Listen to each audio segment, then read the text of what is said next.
আমার জন্ম হয়েছিল একটা প্রান্তিক গ্রামে, যেটা মৌলভীবাজার, এখন মৌলভীবাজার ডিস্ট্রিক্ট। আগে আমরা জাস্ট সিলেট বলতাম, এখন বলে বৃহত্তর সিলেট, কারণ সিলেটকে টুকরা করে করে বিভিন্ন ডিস্ট্রিক্ট হয়েছে।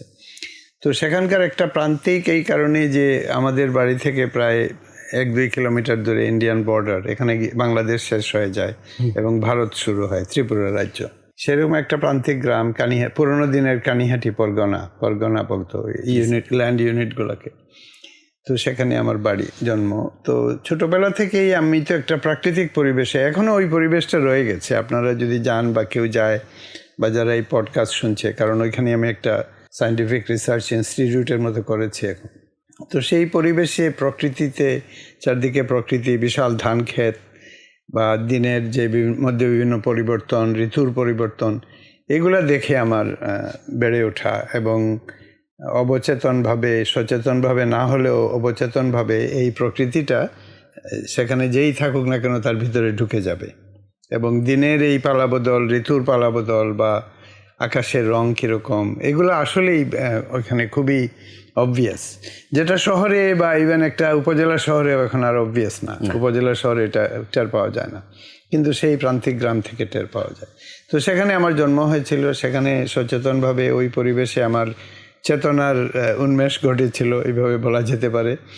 এবং এক ধরনের প্রাতিষ্ঠানিক শিক্ষার বাইরে প্রকৃতি থেকে সরাসরি আমার ভিতরে এক ধরনের যে চেতনা জাগ্রত হলো, সেটা মূলত কবিতাকে কেন্দ্র করে। কারণ আমার আর্লিয়েস্ট হলো কবিতা লেখা, এবং কবিতা এক ধরনের শব্দের মাধ্যমে প্রকৃতিকে বোঝা।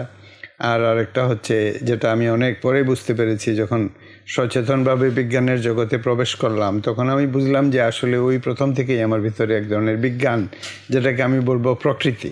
কারণ বিজ্ঞানকে আমরা এক ধরনের মডার্ন ওয়েতে ডিফাইন করছি, যে একটা ল্যাব থাকতে হবে, একটা মাইক্রোস্কোপ থাকতে হবে। বিজ্ঞান বললেই ওগুলো দেখায়, নাইলে অ্যাটমিক স্ট্রাকচার দেখায়, নাইলে মাইক্রোস্কোপ দেখায়। বাট বিজ্ঞান আসলে সেরকম না। সঙ্গীতও আসলে একটা মিউজিক্যাল ইনস্ট্রুমেন্ট না। এগুলো সব কিছু আমাদের ব্রেইন আর প্রকৃতির যে ইন্টারাকশন, এটা কবিতা সৃষ্টি করে, সঙ্গীত সৃষ্টি করে, বিজ্ঞান সৃষ্টি করে।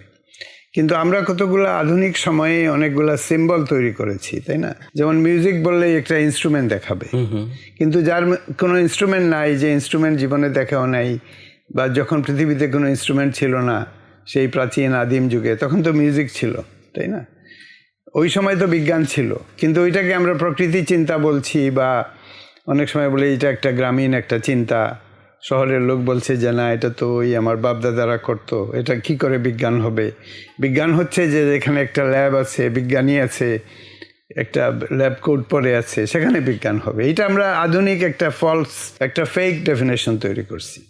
আসল ডেফিনেশন হচ্ছে মানবিক প্রেরণা থেকে প্রকৃতির সাথে মানুষের ইন্টারেকশন, যেটা এটা এক ধরনের সংঘাতময় হতে পারে, বা এটা ফ্যাসিলিটেটিং বা সৌহার্দ্যমূলকও হতে পারে। ওই অভিজ্ঞতাগুলো, যে পারস্পরিক অভিজ্ঞতা, প্রকৃতি এবং মানুষের ব্রেনের যে ইন্টারেকশন, এটা ক্রিয়েটিভিটির জন্ম দেয়। এবং এইভাবেই আমি জিনিসটা এখন বুঝতে পারি আসলে, যে ওইটা আমার যেভাবে আমার জন্ম হয়েছিল বা বেড়ে ওঠা, এটা এক ধরনের অবধারিতভাবে হয়ে গিয়েছিল আমার ভিতরে।